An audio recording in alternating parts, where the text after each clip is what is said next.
Mesdames et messieurs du spectacle de la foi, que Dieu vous accompagne, vous garde, vous ouvre la compréhension pour écouter plus de lui, et soyez bénis. Je suis David Soares. Dans ces minutes d'introduction, je vais parler de ce que vous verrez aujourd'hui. Aujourd'hui, le programme aura une parole vraiment spéciale, avec une série de messages que R.S. Soares a donné à la personne qui va se relever elle-même, la personne qui peut recevoir tout ce que Dieu veut qu'elle ait. Après cela, nous allons avoir le récit d'une personne qui a reçu le pouvoir surnaturel de Dieu dans sa vie, pour vous montrer ainsi que le pouvoir surnaturel de Dieu est disponible en vous. Seulement croyez-y.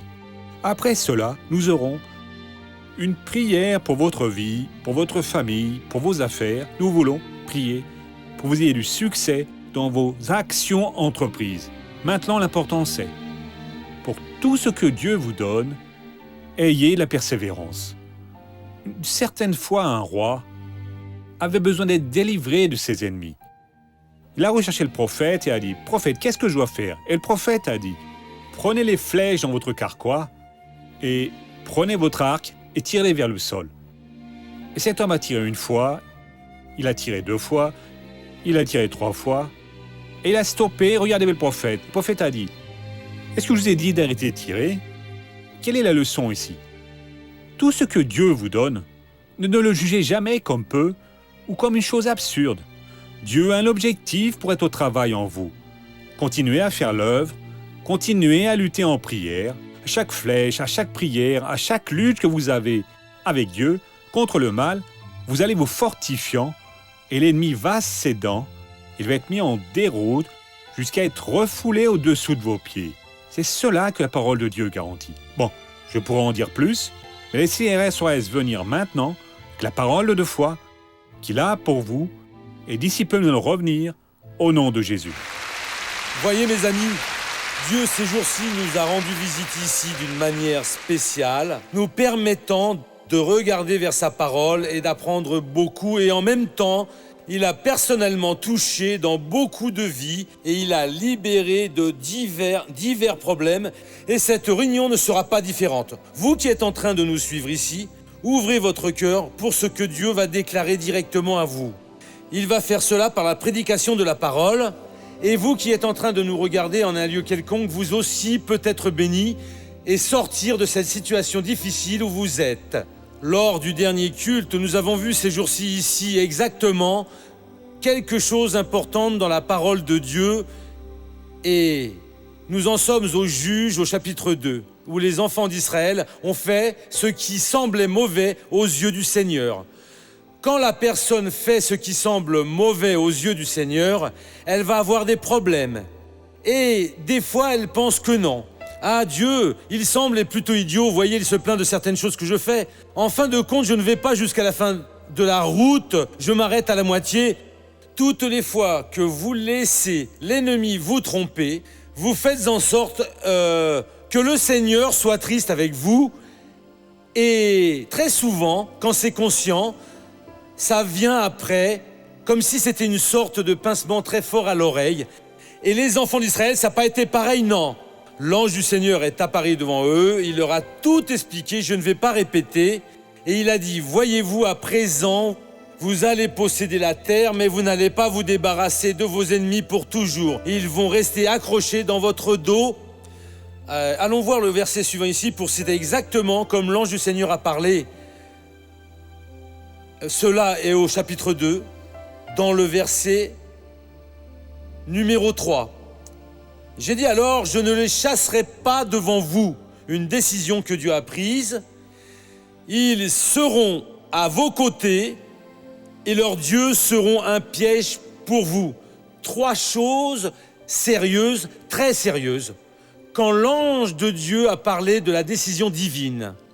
Et voyez, attention, si vous êtes en train de jouer avec Dieu, si vous êtes emporté par une quelconque tentation, sans responsabilité envers la vérité, car arrive un moment où Dieu dit « Voyez, je ne vais pas expulser complètement vos ennemis, ils vont rester accrochés dans votre dos et leurs dieux seront comme un piège pour vous. » Alors ils ont ouvert la bouche, mais ils ont tellement pleuré que cet endroit était appelé Bokim, qui signifie les pleureurs.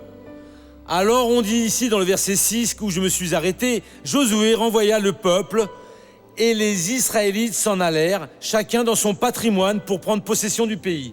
Le peuple servit le Seigneur pendant tous les jours de Josué et tous les jours des anciens qui survécurent à Josué, ceux qui avaient vu toute la grande œuvre que le Seigneur avait accomplie pour Israël.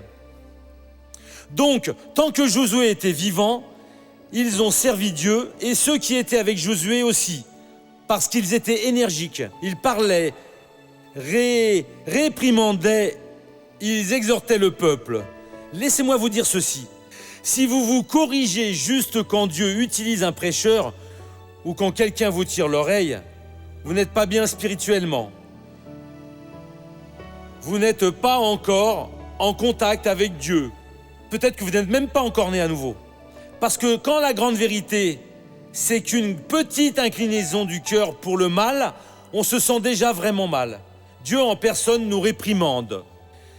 Et pour eux, tant que Josué était vivant, les plus anciens, pour être énergiques, ils ont servi Dieu et ils ont vu la bonne œuvre. Mais tout le monde meurt, tout le monde passe. Nos aïeuls et bisaïeuls sont partis. Un jour nous irons et nos petits-fils aussi iront un jour. C'est juste une question d'accomplir notre chemin sur terre. Et on dit ici dans le verset numéro 8, Josué, fils de Noun, serviteur du Seigneur, mourut à l'âge de 110 ans.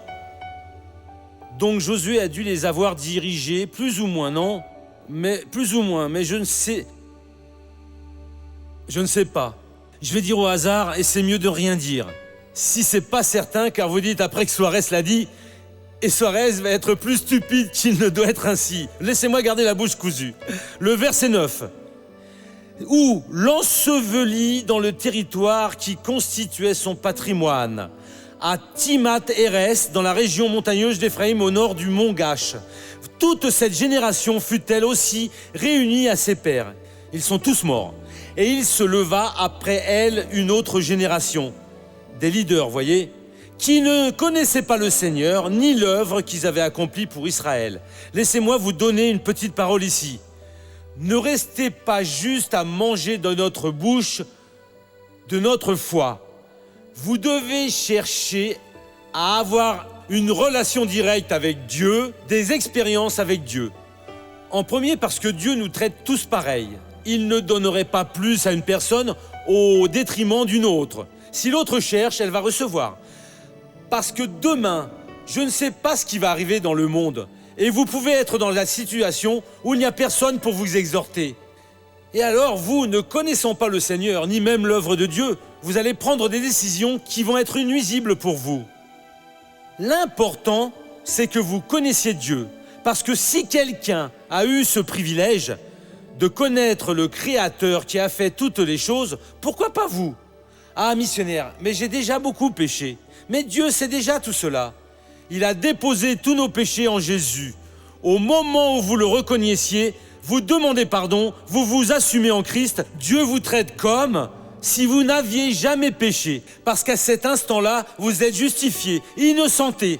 Votre fiche est déchirée et il y en a une nouvelle pour vous. Ainsi, mettez cela dans votre cœur. Vous ne connaissez pas le lendemain où vous serez et ce que l'ennemi va préparer. J'ai besoin de connaître le Dieu du ciel. C'est bon de manger dans la main du missionnaire, du pasteur Jaïm, mais le meilleur serait que vous connaissiez le Seigneur et ayez une relation avec lui, et que vous n'ayez aucune condamnation dans votre vie.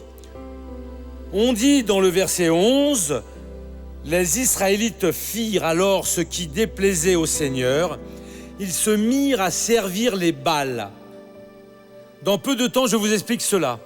Ils abandonnèrent le Seigneur, le Dieu de leur père, qui les avait fait sortir d'Égypte. Et ils se mirent à suivre d'autres dieux, d'entre les dieux des peuples qui les entouraient. Ils se prosternèrent devant eux et ils contrarièrent le Seigneur. Ils abandonnèrent le Seigneur et se mirent à servir le Baal et les Astartés. Qui était Baal ?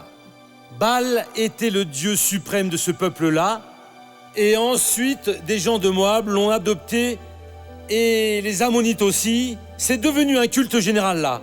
Baal était le dieu masculin de la germination, de la production animale et humaine aussi. Les cultes à Baal étaient normalement remplis de libertinage, d'orgie. Pour parler un langage que vous comprenez, c'était une chose terrible. Ce dieu dominait tellement et il trompait tant que vous ne croiriez pas ce que ces personnes faisaient. Quand les récoltes étaient mauvaises avec la sécheresse, ils pensaient que Baal était en colère contre eux. Et normalement, la famille prenait le plus grand fils et l'offrait à Baal, dans la fournaise, en pensant que ça calmerait sa colère et que tout le monde ne mourrait pas et qu'il recommencerait à les bénir. Astarté est pareil que Baal, sauf qu'il était représenté par une déesse féminine de la fécondité. C'est la même chose. Et le peuple a oublié et s'est laissé emporter par cela. Cette affection pour la chair, il y en a dans toutes les générations et on ne choisit pas l'âge. C'est la personne qui est en train d'entrer dans la puberté et on dit que les hormones sont en excès, mais la personne qui a déjà atteint l'âge de maturité, son esprit aussi est de cette époque-là et elle peut le faire. Cette tentation est de toutes parts. Ils se sont laissés emporter et aujourd'hui ils se laissent emporter. Pour l'argent, on fait tout un tas de choses, on raconte des blagues et on se permet plein de choses et Dieu va exiger beaucoup de ces personnes. Eux ont alors servi Baal et Astarté. Exactement cela. Ils se sont alors livrés au péché de la prostitution, pour parler encore plus clairement. Et avec cela, beaucoup d'enfants de Dieu.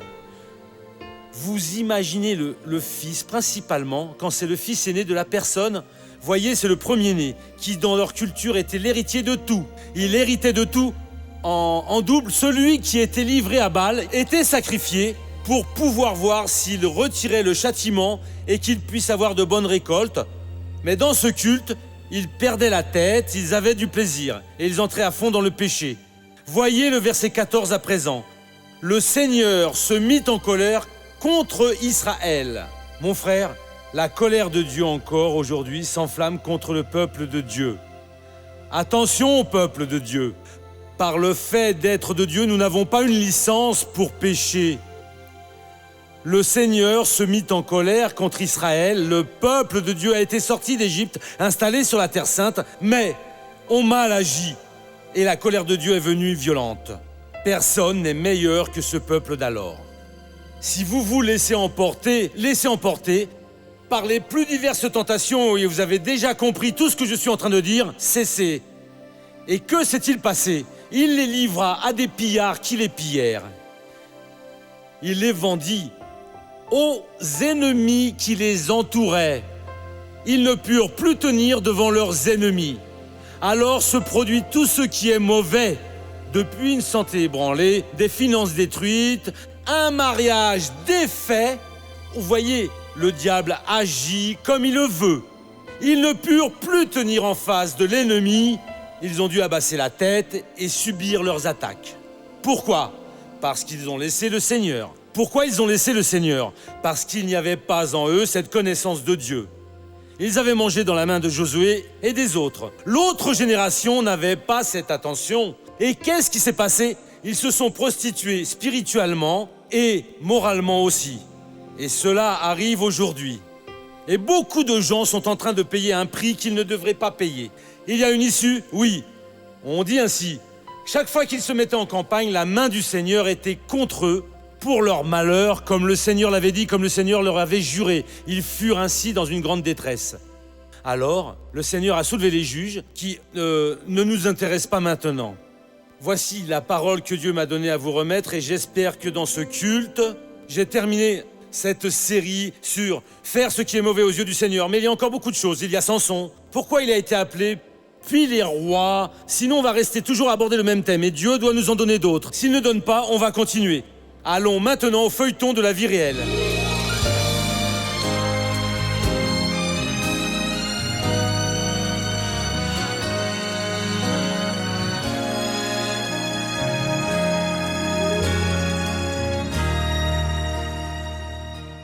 C'est en date du 6 juillet de 2006, j'étais éloignée de l'église, éloignée des chemins du Seigneur. Et ma mère essayait de m'y faire revenir. Alors elle m'a dit que non, qu'elle ne retournerait pas à l'église, qu'elle ne retournerait pas vers Dieu.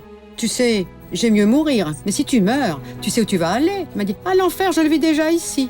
Après la conversation avec sa fille, Valdette va à la rencontre d'une amie et Sabrina reste seule à la maison. Elle est sortie à 4h30 de l'après-midi. Et quand il est environ 5h moins 10, 5h, est venu ce jeune à la maison. Il a frappé à la porte, j'ai ouvert et il avait un couteau semblable à un poignard. Il a dit, si tu cries, je te tue. Et celui qui arrive tant que je suis là, cette personne va mourir aussi. Donne-moi tout l'argent qu'il y a dans cette maison. Alors je suis allée dans la chambre, j'ai pris l'argent et lui, donne-moi ton téléphone. À présent, tu vas faire tout ce que je t'ordonne de faire. Ôte tes vêtements. J'ai ôté mes habits, il a abusé de moi. Puis il m'a donné les coups de couteau, tout ça là dans ma chambre. Il m'a donné le premier coup de couteau dans le cou. Ce furent des coups ici à la jugulaire, puis ici à l'estomac, un au foie et un à l'aine. Je suis tombée à terre. Au premier coup de couteau, j'étais déjà tombée à terre parce qu'il a atteint la jugulaire. De mon cou, jaillissait du sang. Ça semblait un robinet. Le sang éclaboussait de tous les côtés. J'étais à terre et lui attendait que je meure. Est venue une voix dans mon cœur, une voix qui m'a dit « Sabrina, ferme les yeux ». Quand j'ai fermé les yeux, il a pensé que j'avais succombé. Il est parti de la maison. Alors j'ai fait un effort. J'ai pris un morceau de tissu, si je ne me trompe pas, une serviette. Et je me suis traînée jusqu'à la porte de la maison. Quand je suis arrivée à la porte, j'ai commencé à crier. Je me suis levée et j'ai poussé un premier cri. Les voisins commencent à donner les premiers secours à Sabrina. Sabrina réagit. J'ai secoué la tête. J'ai dit « Je ne peux pas ». Je ne pouvais pas parler. J'ai tourné la tête, j'ai baissé ma tête et j'ai fermé les yeux pour mourir. C'est alors que ma mère est arrivée. J'ai entendu ses cris, j'ai vu son désespoir. J'ai dit non, je ne vais pas mourir. Mes forces sont revenues, j'ai commencé à sentir mon bras. Dieu ne me laisse pas mourir. Je ne veux pas mourir. Ne me permets pas que ma mère reste dans cet état. Puis en moins de 5 minutes, l'ambulance est arrivée. On pouvait la voir, il semblait qu'elle n'était plus en vie. À l'hôpital, Sabrina est acheminée directement vers la salle d'opération. J'ai entendu une infirmière déclarer « Il n'y a plus moyen, elle est morte. Il n'y a plus rien à faire. » Moi, essayant de remuer, essayant de parler, « Non, je suis vivante, je suis ici. » Vous voyez, ça ne venait pas, je ne sentais plus rien. Alors mon édition a cessé. Et c'est à ce moment-là que je suis entrée dans mon premier arrêt cardiaque. Sabrina a fait 2 arrêts cardiaques de plus. Il ne garantissait pas qu'elle vive. Vous voyez, on va attendre 72 heures. Mais ce que nous pouvions faire, nous l'avons déjà fait. À présent, c'est Dieu seul, car nous ne pouvons rien faire de plus. C'est là qu'ils ont déclaré il n'y a plus d'issue. Il était prêt à signer mon décès quand le chirurgien m'a voyant réagir. Non, retourne en chirurgie. Je suis retournée en chirurgie, je suis entrée en coma. J'ai été 5 jours dans le coma. Alors j'ai appelé l'église, j'ai parlé avec les pasteurs et ils sont entrés en prière. 5 jours après, je suis sortie du coma, mais je ne parvenais pas à parler ni à remuer. Comme le temps a passé, le lundi, je ne pouvais pas remuer, mais dès le mardi, je suis parvenue à parler un peu plus. Ma fille peut déjà parler, oui. Le Seigneur est en train de la récupérer. Alors, il y a un agent de sûreté qui l'avait vu entrer et il m'a dit ainsi « Je viens voir le miracle de Dieu ».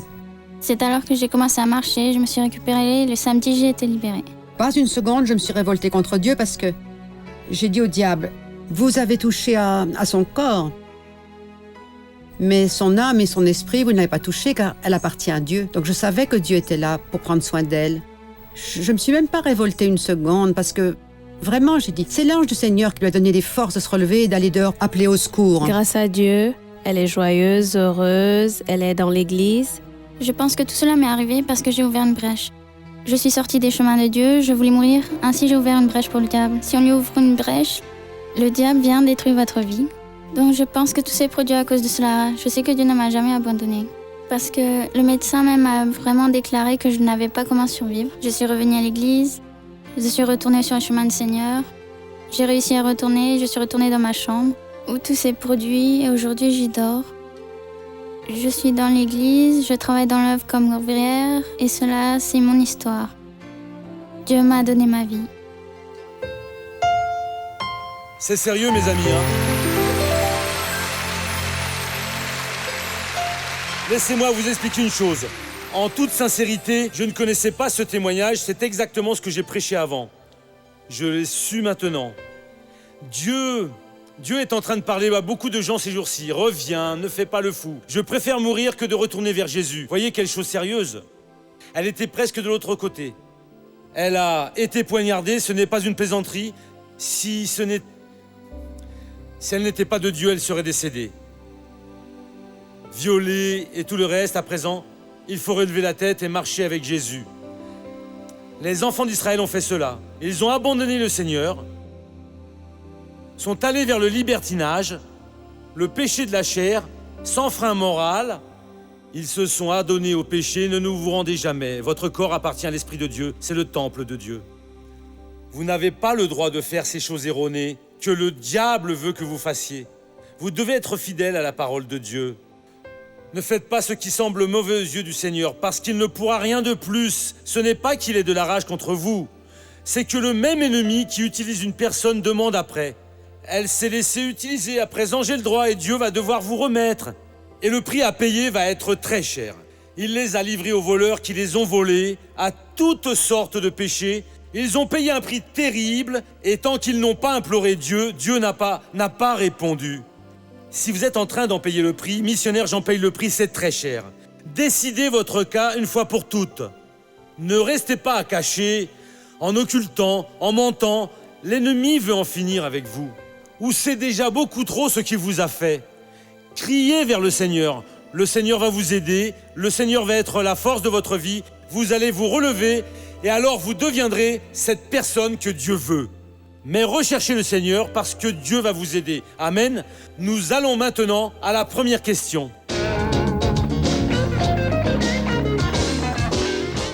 Pasteur Sorez, vous êtes d'accord avec l'euthanasie? Une folie, ça c'est tuer les autres, je veux dire. Je ne suis pas d'accord non plus avec l'avortement. Je vous ai déjà dit, je pense que la personne qui parle d'avortement, de retirer le petit bébé, peut-être, on va dire que ce soit un peu plus correct, mais ce ne l'est pas. Prendre quelqu'un qui est déjà en fin de carrière, pour qui il n'y a plus de solution, et de le tuer, c'est une erreur. Mais prendre un petit enfant qui n'est même pas né et le jeter, c'est une erreur. Si cela avait été fait avec l'un de nous, nous ne serions pas ici en louant Dieu, voyez. Seconde question. Le meilleur de la vie, c'est d'être dans la simplicité? Dans la simplicité, vous pouvez fauter. Le mieux dans la vie, c'est d'obéir au Seigneur Dieu. Des fois, la personne est si simple que c'est déjà un luxe pour elle de dire qu'elle est la meilleure que les autres. Allons maintenant à ouvrir son cœur. Je traverse un moment vraiment difficile dans ma vie financière, car j'ai une entreprise qui ne donne pas de profit. Nous ne parvenons pas à vendre tout ce qui est produit, et ainsi les dettes s'accumulent à chaque fois plus.